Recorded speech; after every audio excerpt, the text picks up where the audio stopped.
এটা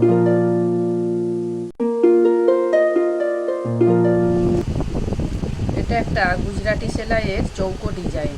এই সেলাইটা ব্লাউজের কোমর, ব্লাউজের হাতার ধারে অথবা শাড়ি, ওড়না সবের ভেতরে গুটি হিসাবে ব্যবহার করতে পারবেন। দেখুন, অতি সহজ একটা চৌকো Gujarati design. First row second rho আপনাদের আগেই আমি দেখিয়েছি। এই যে ফার্স্ট রো সেকেন্ড রো হয়ে গেছে, এখন আমি থার্ড রো করে দেখাচ্ছি। আশা করি আমি যে সহজ ভাষায় বলি আপনাদের বুঝতে অসুবিধা হয়নি। যেইখানটা বুঝতে পারবেন না কমেন্ট সেকশনে এসে কমেন্ট করবেন, আমি সুন্দর করে বুঝিয়ে দেব। এটা হচ্ছে থার্ড রো। এই বোনাটা, এই যে কানে কোণগুলো আছে, কোণে কোণে বুনতে হয়। গুজরাটি সেলাই মানে কোণে কোণে সেলাই হবে।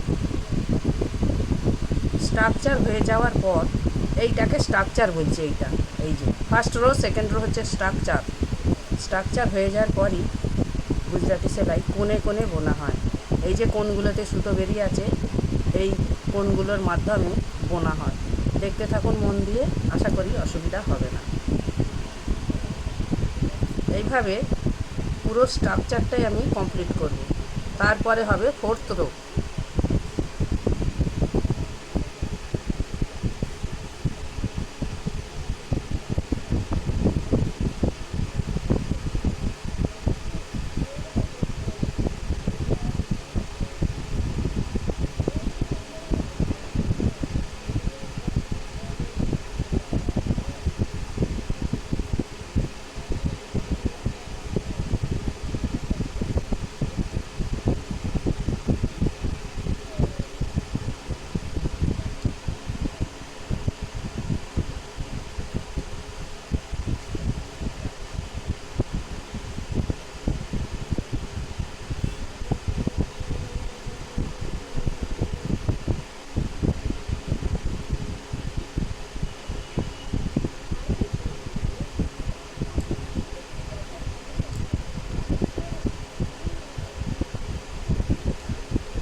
একটা সুন্দর চৌকো ডিজাইন বা বক্স ডিজাইন। এটা শাড়ি ওড়নার ভেতরে গুটি হিসাবেও দিতে পারেন, আবার ব্লাউজের কোমর, চুড়িদারের ধার, পাঞ্জাবির গলা সবেতেই এই ডিজাইনটা দিতে পারবেন।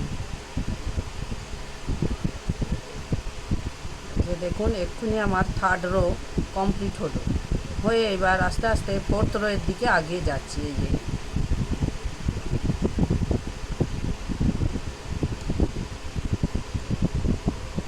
বন্ধুরা, আমার জ্বর হওয়ার জন্য প্রচণ্ড গলাতে ইনফেকশান হয়েছে, আমার গলা ধরে গেছে। আশা করি আপনাদের বুঝতে অসুবিধা হচ্ছে না।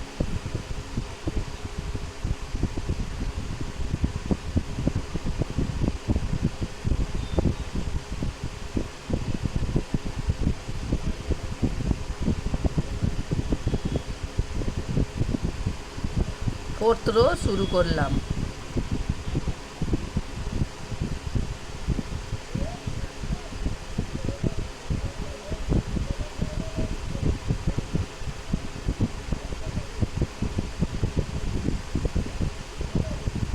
খুব বেশি টান টান করলে ফাঁকা ফাঁকা হয়ে যাবে। আঁকা যদি বড় হয়, সুতো কিন্তু মোটা করেই নিতে হবে। আর আঁকা যদি মাঝামাঝি হয়, তাহলে 3টে সুতো দিয়ে বুনতে হবে। এটা আমার 3 প্লাই আছে, এই সুতোটা 3 প্লাই আছে। আর আঁকা যদি এই ঘরগুলো বড় বড় হয়, তাহলে 4 প্লাই নেবেন।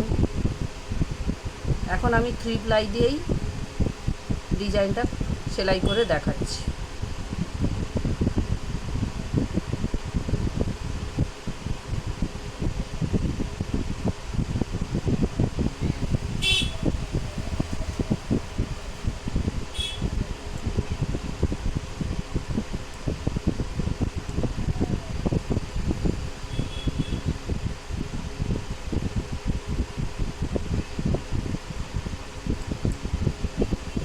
এই যে দেখতে পাচ্ছেন কি সুন্দর জালি জালি বোনা হচ্ছে।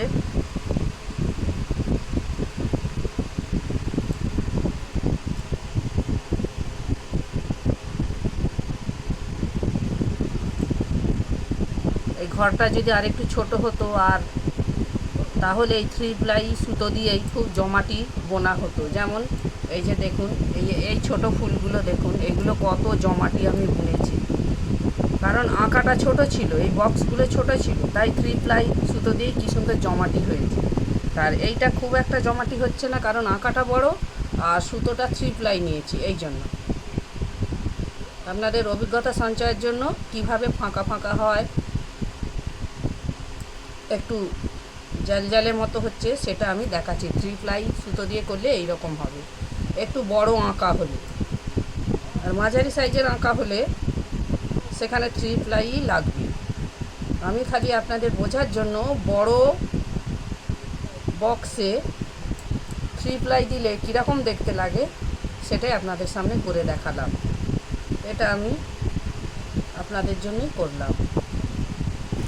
আর সব শেষে বলি, খাদিজাদি তোমাকে অশেষ ধন্যবাদ। আমার এই ছোট্ট এবং নতুন চ্যানেলটি যে তোমার চোখে পড়েছে এবং তুমি সাবস্ক্রাইব করেছো এবং কমেন্টও করেছো।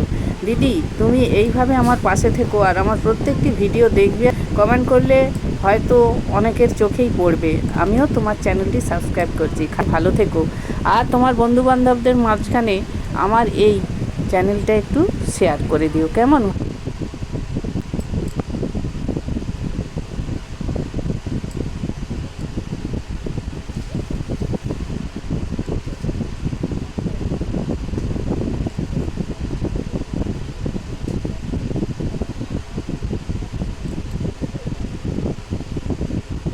ফোর্থ রো কমপ্লিট হলো, আমার সেলাইও শেষ হলো। দেখুন, সুতো নিচে দিয়ে নামিয়ে দিলাম। তাহলে বন্ধুরা, এইভাবে বক্স ডিজাইন আপনারা শিখে গেলেন তো। আর যার অসুবিধে যে না বুঝতে পারবেন, কমেন্ট করে জানাবেন, আমি সুন্দর করে আবার বুঝিয়ে দেব।